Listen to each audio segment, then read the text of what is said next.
Hey there, this is Aisha Singh here. I'm an educator, trainer, speaker, and a serial entrepreneur. Of late, I've been getting many messages from my friends asking me how to stay positive during this COVID time. I completely understand the COVID has not only impacted the business but also in deteriorating our mental health.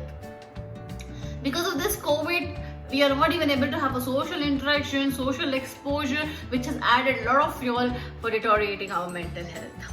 I'm going to share you all one story which I came across recently. Hope this story is going to knock something in your head which might make a way out for you to explore. Let's see what's there in this story. This story is about a family who used to stay very outskirts of the village. The family consisted of a father, mother and two children, and they had one cow. So their daily breadwinner was the cow. They used to milk the cow, consume how much of milk is required, and the leftover milk, they used to turn it as a butter or a curd, go to the town close by and trade the butter, curd or the milk. And whatever money they used to get, and they used to fulfill their necessities. The hut was a very small hut. It was completely worn out. It's a completely small hut, and the four people were actually more for that small place. They had clothes, all of completely torn out clothes, but still they were very happy and content with whatever they had. One day it so happened there will be a saint and a disciple who will be passing through the village, and it will be completely cold outside, and they just decide to take a shelter that night somewhere. And they keep walking and they see that there's a small worn out hut. They think that let us go over there and just settle for tonight. Once they approach the hut, they see that it's already been occupied and there are already more people in the hut. The hut is very small. They just decide to turn back and start going ahead. By the time the head of the family gives them a word and says please come, just stay over here tonight. You don't have yet the place again in the way forward. The saint and a disciple will be very completely pleased. They go inside and there will be a little bit of a milk left over in the house. They offer that milk and they say this is the only thing what we have.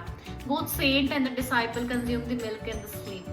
Next day morning they wave off bye to the family and they start walking back towards the journey. The saint suddenly stops and says the disciple, kindly go, untie the cow, take the cow to the mountain, push the cow from the mountain.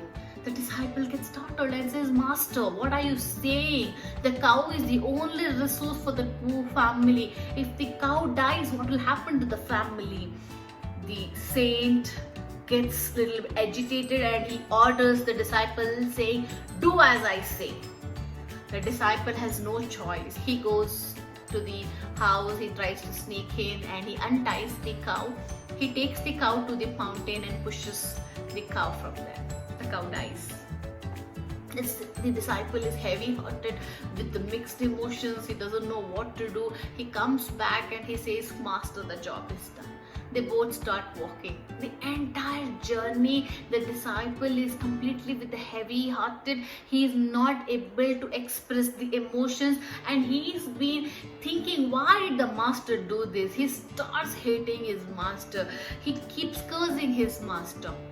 And so the days pass, the disciple finishes the course with his master. He waves bye to the master and he starts journey. And then he realizes he needs to go back to that house and see what happened to the family. With the guilt that what he did, he decides to go.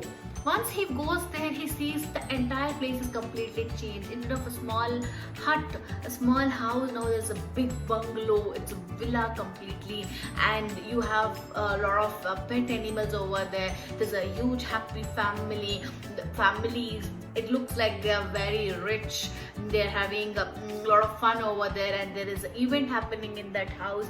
And as soon as he sees that, he thinks might be the people who used to stay here have left this place and gone, because the only source for their daily living was cow. When cow died, might be they left this place and they went. And feels very completely disheartened. He just walks, he keeps walking back. He sees a passerby. He asks a passerby, so they used to live a family over here. Where did they go? The passerby says, that's what, you can see that they are in front of you. He says, this is the same family. He says, yes, it's the same family. The disciple thinks that, let me just walk in and see. So he goes close by to the house and he sees it's the same people. He asks them, he just tells them that, you remember couple of years or months back, we had come here with my master. We stayed here over one night. But how come everything changed after that? The disciple questions the head of the family. And the head of the family says, one day after you people left, our cow died, and once our cow died, we didn't have anything. We didn't have any other go, because that was the only breadwinner for us, and we didn't have any other go. We started going to the town and started working. We realized we had so many hidden talents within us. We started using it. All four of us started working very hard, started using our talents, started making our talent as a work, passion and profession, and we earned so much that we made a big bungalow and we are living a very good life. Then the disciple understands the master's words. At that time the disciple never understood why did the master do this. If the cow would have been alive, this family wouldn't have ever noticed the hidden talents what they had. They would have never thought of going to the town and start working, do something. They would have been always happy thinking the cow is there. The cow is the breadwinner of the house and the family, and we are able to live our life like this and it's enough. Once the cow died, they started realizing that how bad it is for them to stay like this. They need to get out, they need to work, they need to follow what they need to do. They unveiled the passion within them. Then the disciple understands the Guru. He runs back to the master and he says, Master, please forgive me. I misunderstood you. I was just thinking how cruel you are to do this to the family who has been surviving with the cow. But because of you, today they are able to live the luxurious life which they have never ever thought. The master smiles and says the disciple, once we surrendered for what we have, we forget that we need also see what we don't have, and we also need to know how to pursue for things what we don't have.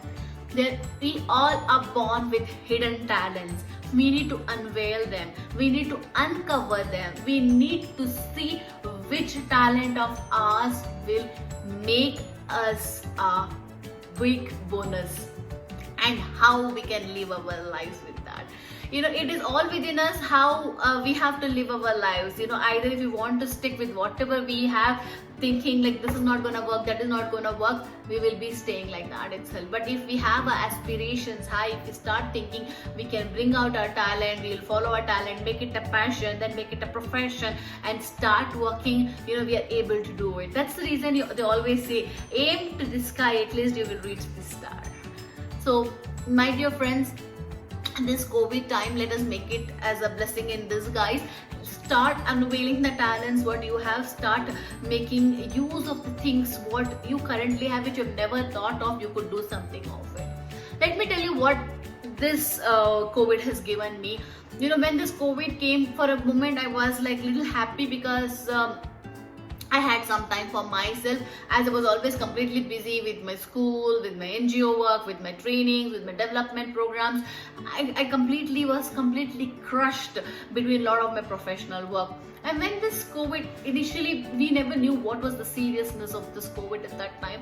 When it just happened, I was just thinking it's a little break for me and I could take some time rest. But when this started increasing, when the lockdown extensions and all happened, then I started realizing that I have got time to do things what I couldn't do, what I've always thought of doing it, but I couldn't do. Then I started working on my things. Then I started my Early Arc Academy. It's an academy, it's an online academy for all the educators or for all the people who want to become an entrepreneurs, who want to start their new preschools, or who want to become curriculum developers, who want to become a coordinator, who want to get into education field. It's an Early Arc Academy. It's India's first academy only for educators who want to become an entrepreneurs. Okay, that's an Early Arc Academy. Then I started Loops of Life. Loops of Life is my online boutique where I love designing a lot of clothes. I love designing my handmade jewelries. I do a lot of healing. So this Loops of Life is my product which I have been launching, that I've been working for that. I have launched a lot of my courses. I have launched my own teacher training programs. I have made use of this option of the COVID, and I took it as an opportunity and I started launching a lot many things. It's not like I have an exposure to it, that's the reason I could do it. Don't think it's not easy. It was an easy cake for me. It's easy cake for Aisha, but it's not easy cake for me. Don't think like that, because even I had to unlearn a lot of things and then learn to see how I could launch all these things. It took me a lot of time, but this I took it as an opportunity and I've done it. Now it's your time to see what you could do and how you could turn the tables around. So I hope this story is gonna bring a little bit change in you. If it has brought a change in you, please don't forget to comment, like and share my video of this. If this video has helped you, please share it. It might help someone else too. Please do take care, stay safe, stay home. Bye.